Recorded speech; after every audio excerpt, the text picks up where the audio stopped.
Assalamualaikum warahmatullahi wabarakatuh. Selamat datang di channel YouTube Prodi Akuntansi KPKIA. Pertama-tama saya ingin mengucapkan salam kepada Bapak Kaprodi, Bapak Junaidi, serta dosen mata kuliah Anggaran Biaya Perusahaan, Bapak Hendi. Nah, di sini kami kelompok 2 akan memaparkan tentang anggaran biaya operasional pabrik. Pertama-tama perkenalkan, saya Satria Herangga dan rekan saya yaitu Tarines Intan Yuniar. Nah, langsung saja untuk materi pertama akan dijelaskan oleh Saudari Tarines. Yang pertama, biaya overhead pabrik. Biaya overhead pabrik atau yang biasa disingkat sebagai BOP, yaitu biaya-biaya tidak langsung yang terjadi dalam proses produksi suatu barang atau jasa dalam perusahaan manufaktur.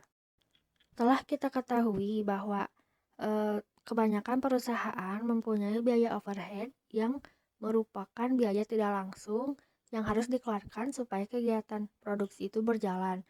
Selanjutnya, dasar pembenahan BOP. Sebagian besar industri menggunakan rata-rata yang luas untuk membebankan overhead pabrik ke produk, meskipun terdapat beberapa perbedaan mendasar dalam operasi departemennya. Banyak perusahaan semacam itu menggunakan tarif pembebanan overhead tunggal untuk seluruh pabrik. Misalnya, sebuah perusahaan memiliki departemen-departemen pengujian dan departemen perakitan. Nah, lebih jauh, survei secara konsisten telah menunjukkan bahwa banyak sekali pabrik dalam banyak survei lebih dari 90% menggunakan jam tenaga kerja langsung atau rupiah tenaga kerja langsung sebagai dasar pembenahan mereka. Mengapa menggunakan tarif overhead yang berbeda untuk tiap-tiap departemen? Karena tarif yang berbeda memungkinkan kaitan yang lebih teliti. Sumber-sumber yang sesungguhnya digunakan pada saat produk melewati berbagai departemen. Selanjutnya, karakter biaya. Sebelum sebuah korporasi merencanakan dan mengawasi biaya, diperlukan terlebih dahulu mengetahui karakter dari para biaya tersebut. Di antaranya, ada biaya tetap. Biaya tetap adalah pengeluaran-pengeluaran yang karakteristiknya sama dan kontinu dari suatu periode ke periode berikutnya. Tidak dipengaruhi banyaknya aktivitas korporasi menggunakan metode spesifik, yaitu aturan manajemen, kurun waktu, dan sebagainya. Pengeluaran-pengeluaran yang digolongkan pengeluaran tetap diantaranya upah, pajak penghasilan, premi pertanggungan, dan penyusutan. Yang kedua, biaya variabel. Biaya variabel adalah pengeluaran-pengeluaran di mana jumlahnya mengikuti pergerakan yang searah dan setara terhadap pergeseran volume transaksi. Setiap pelaksanaan aktivitas korporasi disebutkan ke unit kegiatan, misalnya jam kerja langsung, lamanya pengoperasian peralatan pemroduksian, dan satuan barang, kilogram, liter, dan sebagainya. Pengeluaran-pengeluaran yang digolongkan pengeluaran variabel meliputi pengeluaran untuk bahan langsung, kedua, pengeluaran untuk pekerja langsung, dan pemakaian tenaga. Yang ketiga, biaya semi variabel. Biaya semi variabel adalah pengeluaran-pengeluaran tak berinci variabel. Pengeluaran ini mengikuti pergerakan, namun selaras dengan pergeseran volume transaksi. Pengeluaran-pengeluaran digolongkan pengeluaran semi variabel meliputi yang pertama pengeluaran pekerja tidak langsung, kedua ongkos perawatan, yang ketiga pengeluaran perbaikan, dan yang terakhir pembelian bahan tak langsung dan sebagainya. Nah, di samping menggolongkan biaya dalam kelompok biaya tersebut, korporasi juga bisa menggolongkan pengeluaran berdasarkan pengendalian biaya agar menghasilkan penggolongan yang berbeda, yaitu pengeluaran bisa dikendalikan dan pengeluaran tak bisa dikendalikan. Pengeluaran yang bisa dikendalikan biasanya disebut dengan pengeluaran yang dipenuhi oleh keputusan-keputusan top manajemen. Namun, perlu kehati-hatian ketika menggolongkan pengeluaran yang bisa dikendalikan atau tidak bisa dikendalikan, disebabkan persoalannya berkaitan erat terhadap pertanggungjawaban dan waktu. Misalnya, Beban supervisi dalam manufaktur adalah pengeluaran bisa dikendalikan untuk departemen produksi, disebabkan beban supervisi lazimnya dibuat oleh top manajemen. Karenanya, bila dilihat melalui struktur korporasi secara meluas, pengeluaran supervisi adalah pengeluaran bisa dikendalikan. Perumpamaan di atas dilihat melalui pertanggungjawaban biaya melalui si waktu bisa diambil perumpamaannya biaya depresiasi. Lazimnya disebut pengeluaran bisa dikendalikan untuk beban depresiasi memakai durasi singkat. Namun, dengan durasi yang lebih lama adalah pengeluaran tak bisa dikendalikan. Selanjutnya, perencanaan besarnya anggaran BOP. Ketika menetapkan banyaknya beban, mesti dianggarkan bagi anggaran BOP. Tergambar 3 masalah utama yang terpenting, yaitu persoalan pertanggungjawaban perencanaan biaya. Dalam hal pertanggungjawaban biaya, penting ditegakkan adanya kaedah pertanggungjawaban atau ketetapan pengeluaran departemen langsung. Agar kaedah ini bisa diaktualisasikan, dibagilah menjadi 2 departemen, yaitu Departemen Produksi adalah bagian yang mengoperasikan pemroduksian di mana kegiatannya mengelola barang mentah ke dalam bahan jadi sehingga pengeluaran overhead pabrik yang muncul dinamakan dengan pengeluaran overhead pabrik langsung. Yang kedua, Departemen Jasa, yaitu departemen yang tak akan mengoperasikan, memproduksikan, namun mendukung lancarnya pemroduksian. Sehingga pengeluaran overhead pabrik yang muncul dinamakan dengan pengeluaran overhead pabrik tak langsung. Yang termasuk dalam Departemen Jasa adalah Departemen Pemeliharaan dan Perbaikan, Departemen Pembelian, Departemen Pembangkit Listrik, Departemen Administrasi Pabrik, dan lain-lain. Yang kedua, perhitungan tarif BOP. Perhitungan BOP diberikan terhadap masing-masing bagian yang persetujuannya dilaksanakan oleh penanggung jawab departemen tersebut dengan seizin top manajemen. Permasalahan yang ditampilkan dalam perhitungan tarif BOP yaitu sifat biaya. Nah, berdasarkan sifat biaya, maka dapat dikelompokkan menjadi 3, meliputi yang pertama, biaya tetap. Biaya tetap adalah biaya yang cenderung tetap dari waktu ke waktu tanpa terpengaruh oleh volume kegiatan, misalnya balas jasa, premi pertanggungan, dan sebagainya. Lalu yang kedua, pengeluaran variabel, yaitu pengeluaran yang jumlahnya terkena pergerakan di mana jumlahnya setara pergeseran transaksi. Misalnya biaya listrik, biaya pemeliharaan, biaya bahan pembantu, dan lain-lain. Yang ketiga, biaya semi variabel, yaitu pengeluaran-pengeluaran terkena perubahan, namun belum setara terhadap mutasi volume transaksi. Yang terakhir, pengendalian BOP. Seperti halnya dengan biaya-biaya lain, BOP pun membutuhkan pengendalian serius supaya sepadan terhadap apa yang direncanakan. Dalam merencanakan dan mengendalikan BOP, persoalan yang penting yaitu pemilihan ukuran secara tepat untuk keluaran hasil masing-masing sentral pertanggungjawaban. Barometer yang digunakan disebut dengan dasar aktivitas. Dasar kegiatan yang sering digunakan untuk masing-masing pusat tanggung jawab adalah Departemen Produksi, meliputi keluaran hasil, ongkos bahan, pengeluaran pekerja langsung, dan waktu pengoperasian peralatan. Yang kedua, Departemen Jasa, meliputi Direct Repair House. Yang kedua, Departemen Pembangkit Listrik.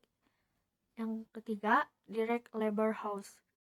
Pemeliharaan dasar kegiatan yang tepat untuk setiap departemen merupakan tanggung jawab manajer pabrik bersama-sama dengan controller dan manajer budget. Kesalahan dalam memilih dasar kegiatan menyebabkan kesalahan dalam pembenahan BOP pada setiap bagian. Selanjutnya akan menyebabkan kesalahan dalam menentukan harga pokok produksi. Dari penjelasan tersebut, maka dapat disimpulkan bahwa dalam rangka pengendalian overhead, salah satu persoalan yang terjadi bagaimana mengalokasikan pengeluaran Departemen Pelayanan terhadap Departemen Produksi. Biaya yang ditimbulkan Departemen Jasa selain untuk keperluan bagian itu sendiri juga, terutama untuk keperluan Departemen Produksi. Dan materi selanjutnya akan disampaikan oleh rekan saya, Satria Herlangga. Dilanjut oleh saya, jadi langsung saja ke maksud pembuatan BOP. Jadi lazimnya anggaran overhead pabrik dibuat untuk pedoman kerja, pengkoordinasian, dan pengawasan pekerjaan. Namun, terkadang ada juga yang terkhususkan membuat anggaran overhead pabrik agar pemanfaatan biaya dipakai efisien, ketepatan menghitung harga pokok, kesesuaian pembebanan overhead pabrik selaras terhadap pabrik, yaitu pengalokasian dan pengendalian overhead pabrik itu sendiri.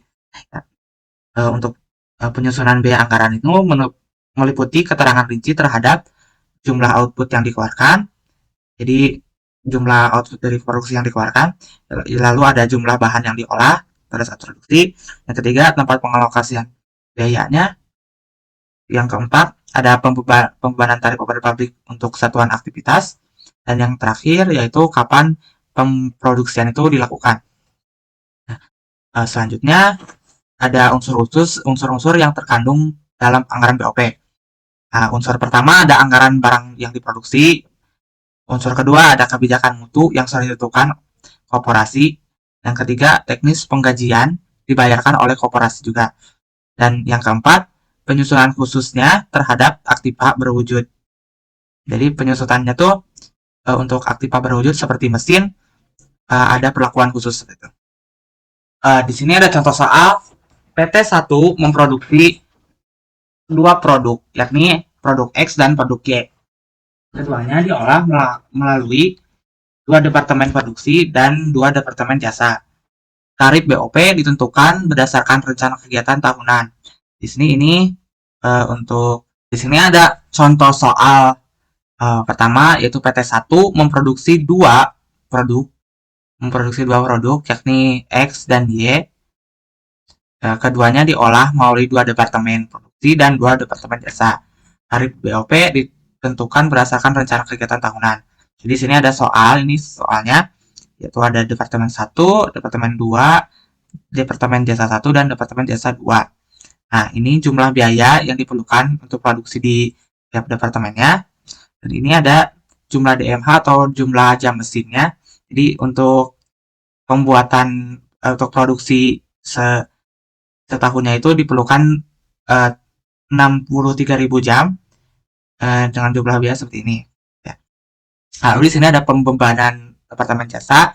Jadi di sini untuk jasanya nanti akan seperti dialokasikan, seperti jasa ini tuh membantu departemen lain. Nah, ini persentase untuk membantunya itu untuk jasa satu pada departemen satu yaitu 45%, dan jasa satu untuk produksi departemen produksi 2 40%. Untuk jasa satu dan jasa satu pastinya tidak ada ya, karena memang itu cuma jasa satu. Untuk jasa satu dan jasa 2 15%, dan seperti itu juga untuk jasa 2. Kita lanjut saja, soalnya kita disuruh untuk jumlah BOP tiap-tiap departemen produksi sesudah menerima BOP dari departemen jasa. Yang kedua, BOP neto tiap-tiap departemen jasa sesudah membebankan dan mendapatkan. Yang ketiga, tarif BOP tiap-tiap departemen produksi di masing-masing unit aktivitas. Jadi karena kita nanti cari jumlah BOP neto dan tarif BOP, pertama-tama kita bikin persamaan dulu, yaitu nah di sini kan ada jasa 1 dengan biaya biaya sebelum alokasinya itu 3 juta. Nah, sedangkan untuk pembebanannya yang di sini bisa dilihat, nah di sini untuk pembayarannya 20 kan, 20. Jadi untuk jasa 1 sebenarnya, jadi jasa 1 dengan yang 15 dan yang yang 12 dan jasa 2 dengan 15. Jadi kita bisa disimpulkan untuk persamaannya X atau jasa 1, produk 1 yaitu 3 juta ditambah 20% Y. Itu 20% ya. Tapi dibuat koma gitu. Seperti itu juga dengan Y yaitu 2 juta 400 ditambah 15X. Jadi ditambah dibantu dari jasa 1 yaitu 15% seperti di sini. Nah, kita untuk menghitung persamaannya seperti di akuntansi biaya, kita carinya yang X dulu aja.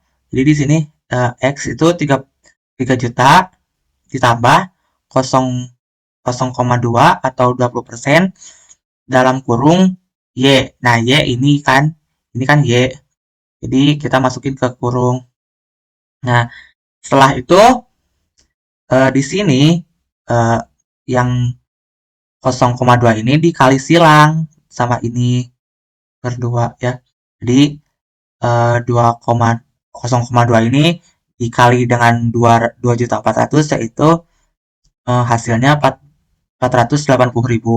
Sedangkan 0,2 dikali 0,3 ya sedangkan 0,2 dikali 0,15 yaitu 0,3X karena belum hilang ya X-nya.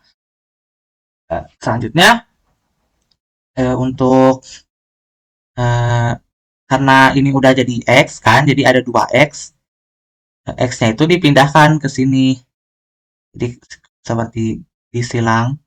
Sedangkan ini ditambah dengan ini jadi 3.480. Nah, sudah ini kan 1 ya. Ini 1 dikurang 0,3 berarti 0,97X. Nah, ini pastinya untuk biar dapat X-nya yang jumlahnya ini ke sini kan. Jadi kayak dibagi gitu. Jadi 3.480 dibagi 0,97 yaitu yang hasilnya yaitu ini.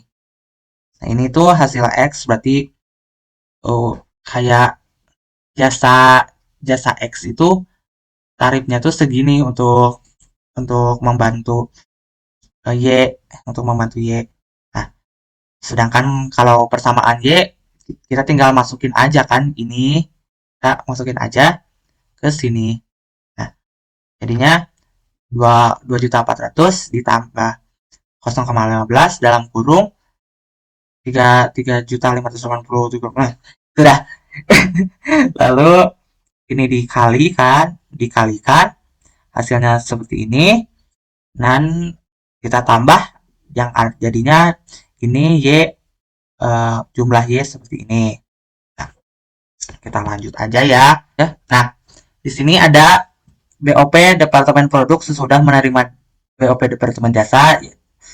Nah, ini kan dari soal pertama, dari soal kita tahu bahwa jumlahnya itu kan ini untuk Departemen Produksi 1 dan ini untuk Departemen Produksi 2. Nah, untuk ini sudah diketahui bahwa X itu tadi 3 juta lebih. 3.587 sekian. Nah, ini tuh dikali dengan alokasi untuk Departemen Produksi 1, Departemen 1 yang berapa sih lupa lagi. Oh, yang 45%. Jadi ini 3.587 dikali dengan 45% yang hasilnya adalah ini. Begitu pula dengan yang lain ini berarti tadi itu kalau nggak salah 40% kan 35% untuk jasa 2 pada Departemen Produksi 1 ya. Dan begitu pula seterusnya. Nah, yang akhirnya di bawahnya untuk mengetahui BOP netonya ini semua ditambahin dan menghasilkan ini BOP neto. Nah, begitu pun juga dengan ini departemen 2, kita cari ini berarti tadi itu yang X dikali 40, yang Y dikali 45%. Ya. Yang di kirinya ini untuk BOP neto tiap departemen jasa sesudah membebankan dan mendapatkan jasa. Nah, untuk ini ada kolom departemen seperti sama aja kayak departemen 1 sama departemen 2, namun di sini anggaran BOP-nya kita ambil yang departemen jasa yaitu 3 juta dan 2.400.000. Lalu ini menerima dari departemen, jadi ini jasa 1 itu menerima dari jasa 2 yang 5 berapa persen sih Pak? Yang 20%. Nah, yang 20% itu jasa 1 dari jasa 2 dan dari jasa 1 dari jasa 1 ke jasa 2 oke.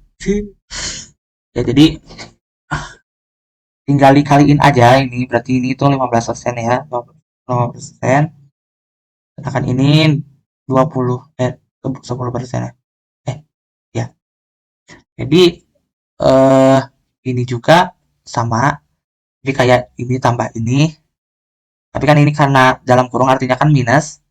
Jadinya cuma bertambah 49 yang artinya BOP neto untuk departemen jasa ya segini jadinya. Nah, yang terakhir untuk tarif BOP ini yang tarif BOP karena sudah diketahui BOP netonya tinggal masukin aja BOP neto. Rumusnya kan BOP neto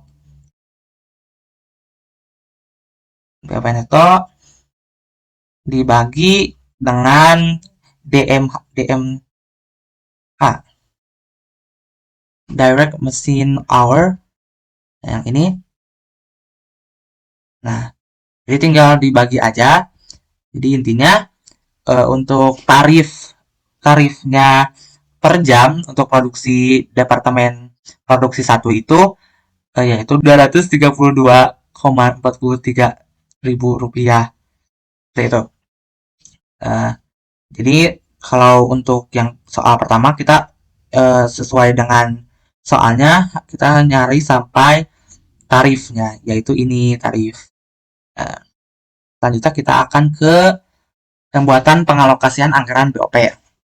Nah, untuk pembuatan pengalokasian anggaran BOP ini ada dua metode, yaitu metode langsung, metode dalam pengalokasian biaya secara langsung dari Departemen Jasa ke Departemen Produksi. BOP Departemen Pembantu diasumsikan hanya dinikmati oleh Departemen Produksi saja. Yang kedua ada metode bertahap, metode pengalokasian biaya dari Departemen Jasa ke Departemen Produksi secara bertahap. Jasa pada Departemen Pembantu akan dialokasikan ke Departemen Pembantu dan Produksi. Tetapi jika alokasi ke Departemen Pembantu tidak material akan diabaikan. Langsung aja ya ke soal, yaitu ada PT Karmita mempunyai dua departemen produksi, yaitu Departemen 1 dan 2. Dan Departemen Pembantu, yaitu Departemen A dan B. Departemen 1, jumlah anggaran BOP-nya itu ini tuh 60, ini 80, ini namanya kelihatan, ini 80.000, ini 50.000, dan untuk Departemen Pembantu B yaitu 40. Ya. Taksiran jasa Departemen Pembantu yang dinikmati oleh Departemen Produksi. Jadi yang apa sih? Jadi Departemen Pembantu kan membantu Departemen Produksi. Nah, ini untuk membantu Departemen Produksi itu ada persenannya. Jadi kalau Departemen Pembantu A membantu Departemen Produksi 1 yaitu 60%. Sedangkan untuk membantu Departemen Produksi 2 yaitu 40%. Ya, artinya kan kalau dijumlahin pastinya 100 ya. Begitu pula dengan Departemen Pembantu B membantu Departemen Produksi 1 yaitu 75%. Sedangkan untuk departemen pembantu B pada departemen produksi 2 yaitu 25%. Nah, ditanyakan, hitunglah BOP departemen produksi setelah mendapatkan alokasi dari departemen pembantu. Yang kedua, hitung tarif BOP per unit jika dibebankan yang dipakai departemen 1 adalah jam mesin dengan jumlah dianggarkan 10.000 jam mesin. Departemen 2 menggunakan dasar pembebanan unit produksi, jumlah yang dianggarkan yaitu 20.000 unit. Langsung saja, ini BOP sebelum dialokasikan sama seperti di soal, sama nulis di soal ya, seperti ini. Lalu untuk dialokasikannya dari dari A kan tadi untuk departemen produksi 1 tuh 60%. Ya, jadi 50 50 kali 50% disimpan di sini. Nah, untuk kali 40% disimpan di sini. Nah, kan ini juga sama. Ini kalau tadi di soal itu 75% ya. Ini 75%. Jadi 40 dikali 75 ini 30. Sedangkan untuk departemen produksi 2 untuk departemen pembantu B-nya cuma 25%, yang artinya cuma 10 itu. Ini kalau ini tuh kalau di departemen produksi 1 itu unit jam, sedangkan di produksi 2 itu unit ya, dihitungnya dari unit. Nah, jadi setelah dapat alokasian dari departemen pembantu, tinggal ditambahin aja semuanya yang di akhir ada BOP setelah alokasi, yaitu ini. Nah, karena tadi sudah dianggarkan kalau apa sih, kalau departemen produksi 1 itu produksi 1 pakainya jam, sedangkan jam itu satuannya tuh satuan produksinya itu segini, jadi tinggal dibagi aja 120 ribu ini dibagi 10.000, yang artinya 2 jam 12 per jam ini untuk biaya BOP-nya, BOP per jam ya. Sedangkan untuk departemen produksi 2 yaitu sesuai yang ininya 110.000, dan karena satuannya unit, karena unit itu 2, nah ini unit, ini jam, jadinya dibagi 20, yang artinya setiap BOP itu tarifnya itu 5,5 unit. Nah, ya seperti itu untuk mencari tarif BOP secara metode langsung. Nah, lanjut saja ke metode bertahap. Ini sebenarnya kita langsung aja ya dengan kasus yang sama. Ini masih sama. Nah, tapi karena di sini itu ada apa sih namanya tuh? Bentar, lupa lagi. Ada yang namanya departemen pembantu dialokasikan juga ke departemen pembantu beberapa. Nah, ini ada kan? Ada yang 10% di departemen pembantu, yang membedakannya dengan metode langsung. Namun kalau ininya lumayan sama, Jadi ini departemen A kali dengan 60%, jadinya segini. Untuk departemen B, ya untuk departemen B, departemen 2 10, namun kan ini ada 10% ya dari B, dari sini ya, dari sini ke sini 10%. Jadi ada, kalau bertahap ada yang dikasih ke A, jadi departemen pembantu itu bisa saling membantu gitu loh ya. Ya hitungannya sama aja kayak tadi, kalau ini juga sama aja sesuai soal ininya. Kalau jam, menurut jam itu 10, kalau menurut unit itu 20. Ini tarifnya ya. Sekian. Semoga penjelasannya dapat dimengerti walaupun kebanyakan uga ege ya. Namun saya sudah melakukan yang terbaik. Semoga hasilnya dapat kalian pahami dan bermanfaat. Saya Satria Halangga dan rekan saya Tares Intan mengucapkan terima kasih. Wassalamualaikum warahmatullahi wabarakatuh.